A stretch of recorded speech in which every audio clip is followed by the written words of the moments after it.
The moment you open your mouth to explain yourself, you have already lost. Picture it. The accusation lands, a subtle jab at a dinner party, a questioning of your competence in a meeting, a lover twisting your words. You feel the heat rise in your chest. The cortisol spikes. Your brain screams that you are being misunderstood, that the truth is being distorted, that you must correct the record immediately. So you speak, you clarify, you justify, you offer context. And in that exact second, you have handed them your throat. Because the world does not judge you by the truth of your words. It judges you by the desperation of your delivery. The one who explains is the one who submits. The one who defends is the one who accepts the other person's authority to judge them. Niccolo Machiavelli, the master of power dynamics, understood a brutal truth that modern society has tried to breed out of you. He knew that power is not about being right. It is about who holds the frame. And the moment you defend yourself, you step into their frame.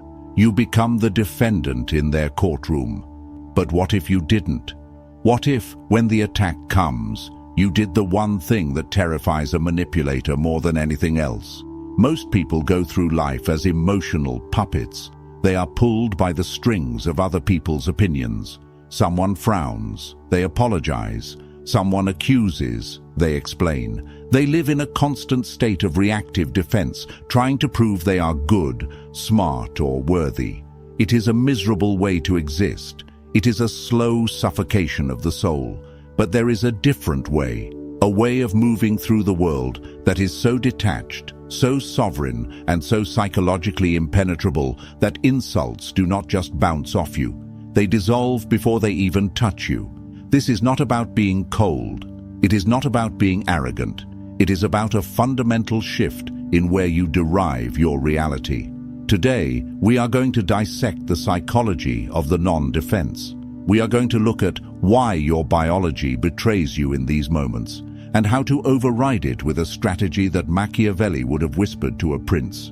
I am going to show you how to flip the power dynamic instantly, how to make the attacker doubt their own sanity, how to use silence not as an absence of noise, but as a weapon of mass destruction against someone's ego. But be warned, this requires you to kill a part of yourself that you have been feeding since you were a child, the part of you that begs to be understood, the part of you that needs permission. If you can kill that need, you become dangerous. You become untouchable. Let's begin. So, why do you do it? Why, when someone challenges you, is your first instinct to provide evidence of your innocence? It starts in childhood. Think back. When you were 5 years old and a parent or a teacher accused you of something, what was the only way to escape punishment? Explanation. I didn't break it, it fell. I didn't hit him, he hit me first. You learned that authority figures hold the power of judgment. And you learned that your survival depended on convincing that authority figure that you were good. The problem is, you grew up, but your psyche didn't. You are walking around the world projecting that authority figure onto everyone you meet. Your boss, your partner, the stranger on the internet, even your enemies. When you defend yourself against someone, you are subconsciously saying, "You are the judge, I am the child. Please accept my plea so I can feel safe again." It reeks of weakness. And human beings, primal as we are, can smell that scent of submission from a mile away. Machiavelli wrote, "It is much safer to be feared than loved." Now translate that to modern social dynamics. It is much safer to be respected than understood. When you rush to defend, you are prioritizing being understood over being respected. You are saying, "Please get me. Please see my intent." But a king does not explain his decree to the peasant. A lion does not explain its hunt to the gazelle. The moment you start rambling, giving reasons, showing texts, bringing up past events to prove your point, you have signaled that your internal stability depends on their agreement. You have given them the key to your house.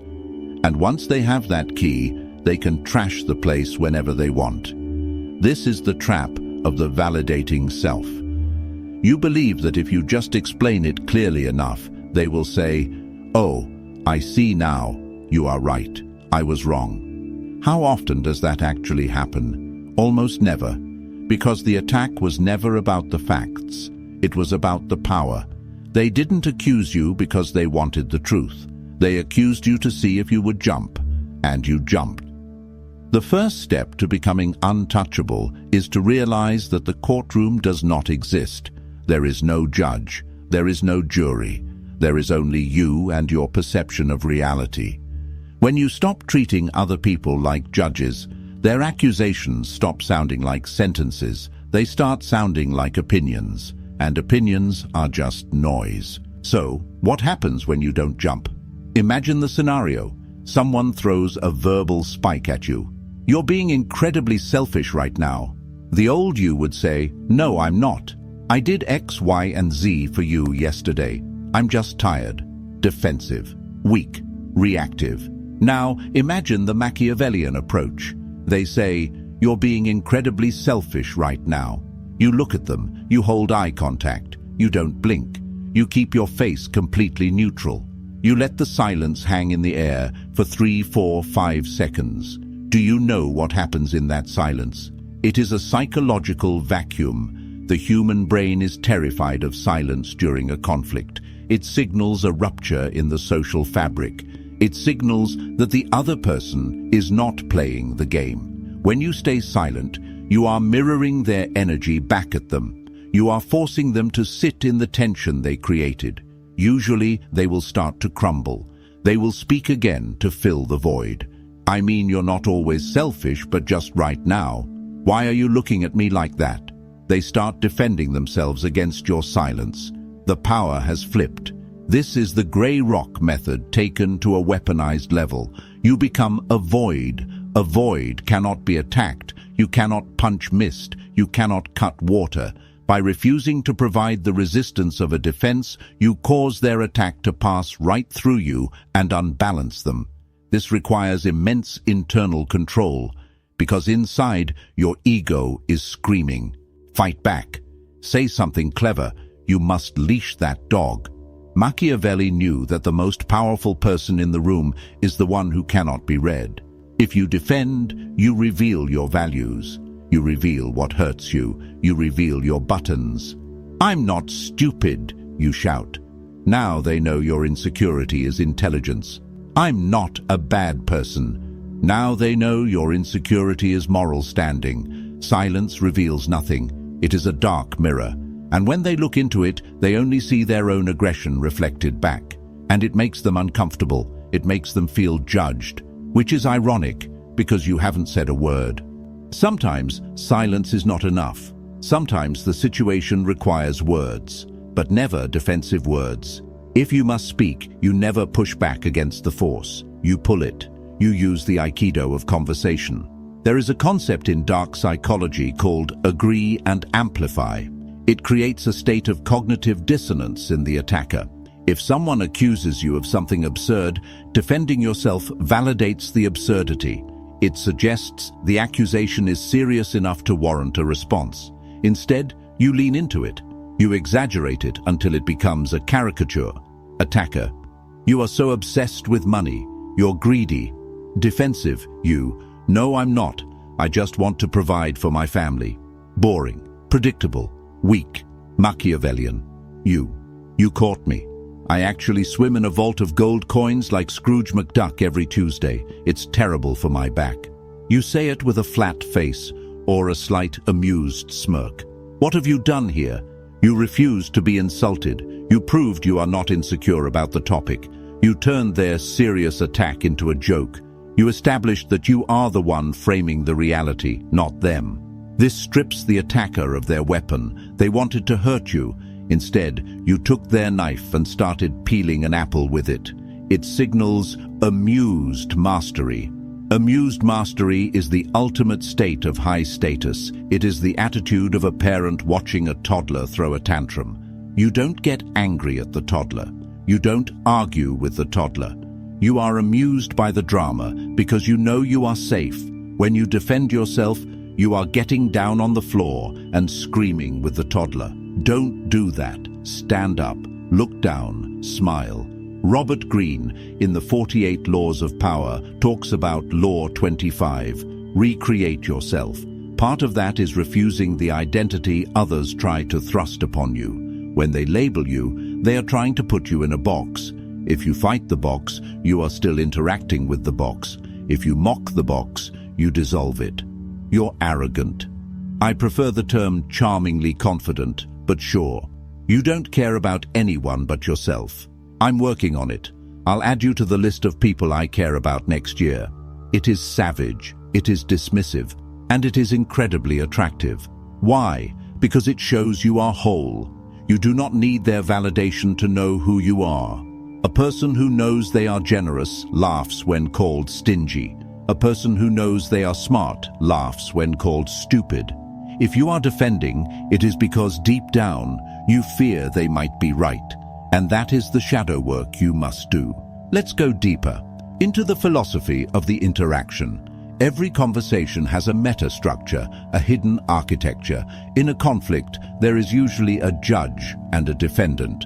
The judge asks questions. Why did you do that? What were you thinking? Who do you think you are? The defendant answers, I did it because I was thinking that. Whoever is asking the questions holds the power. Whoever is answering is losing status. The most lethal Machiavellian trick is to simply refuse the role of defendant and seize the role of judge. You do this by answering a question with a question, or by analyzing their behavior instead of your own. Them. Why are you always so late? Defensive. You. There was traffic and my alarm didn't go off. Losing. Machiavellian. You. Why does my arrival time affect your mood so deeply? Boom. Do you see the shift? Suddenly, we are not talking about the clock. We are talking about their emotional stability. We are talking about their reaction. You have put the spotlight back on them. Them. You're being ridiculous. Machiavellian. You. What makes you feel the need to use labels like that to get your point across? You are psychoanalyzing them in real time. This is infuriating to a manipulator. They want you on your back foot. Instead, you are walking around them, observing them like a specimen in a jar. It's interesting that you perceive it that way. Does saying that make you feel better? You seem very invested in this. These phrases are shields. They acknowledge the sound coming out of the other person's mouth, but they do not accept the content. It is a boundary, a verbal force field. You are saying, this is your stuff, not mine. Keep it. This is not just a technique, it is a spiritual stance. It is the realization that other people's perceptions of you are none of your business. Their anger is their problem. Their disappointment is their responsibility to manage.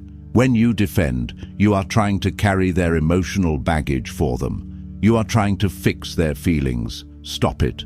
Let them carry their own weight. Now, for the paradox, sometimes the most aggressive, defensive, power-flipping move you can make is to agree, but not the way you think. This is not the agreement of submission. It is the agreement of the abyss. Imagine someone is screaming at you. They are listing your flaws. They are trying to provoke a fight. You look them in the eye and say, calmly, you're right. And then you stop talking. You're right. I am difficult sometimes. You're right. I did mess that up. This is the fogging technique. When you throw a rock into a fog bank, what happens? Nothing. No thud. No rebound. It just disappears. When you agree with an attacker, you steal their momentum. They are pushing against a door, expecting it to be locked. When you open the door, they fall on their face. They want a fight. They want resistance. Resistance validates their anger. Agreement neutralizes it. But here is the nuance. You must agree with the truth in their statement without accepting the shame they are trying to attach to it. There is a difference between admitting a mistake and accepting a character assassination. You messed up this report. You're incompetent. Defense. I'm not incompetent. The data was wrong. Power move. You're right. The report has errors. I'll fix it. Notice what was left out. You didn't address the incompetent part.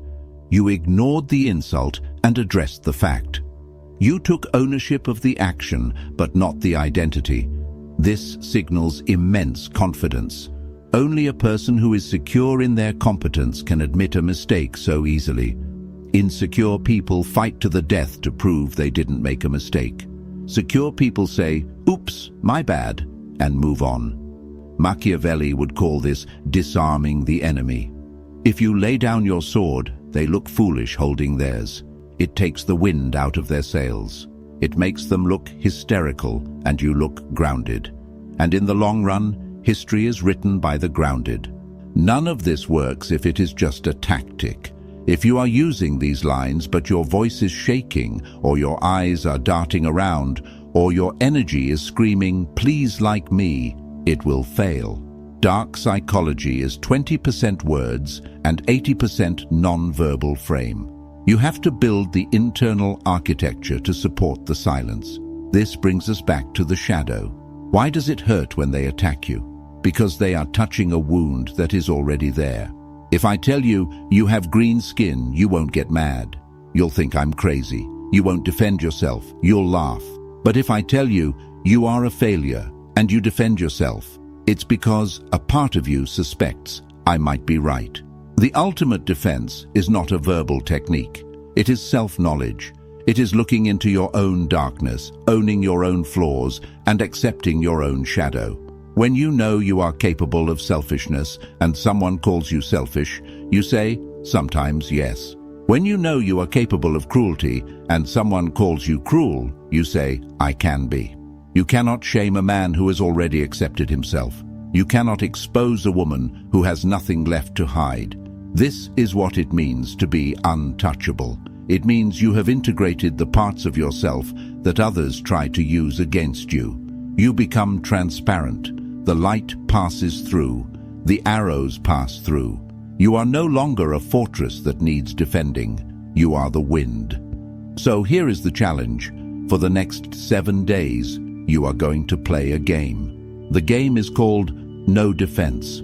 No matter what happens, no matter how small the accusation, you are forbidden from explaining yourself. If you are late, say, "I'm late." Do not give the reason. If you spill the coffee, say, "I spilled the coffee." Do not blame the cup. If someone misunderstands you, let them misunderstand you. Sit in the fire of that discomfort. Feel the urge to fix it, to manage their perception, to be the good guy. And let that urge burn to ash. Watch what happens to the people around you. Watch how they react when you stop playing the game. You will see confusion, then respect, then a strange kind of magnetism, because people are drawn to certainty. And nothing screams certainty louder than a person who does not need to explain why they exist. You are reclaiming your energy. You are plugging the leaks in your soul.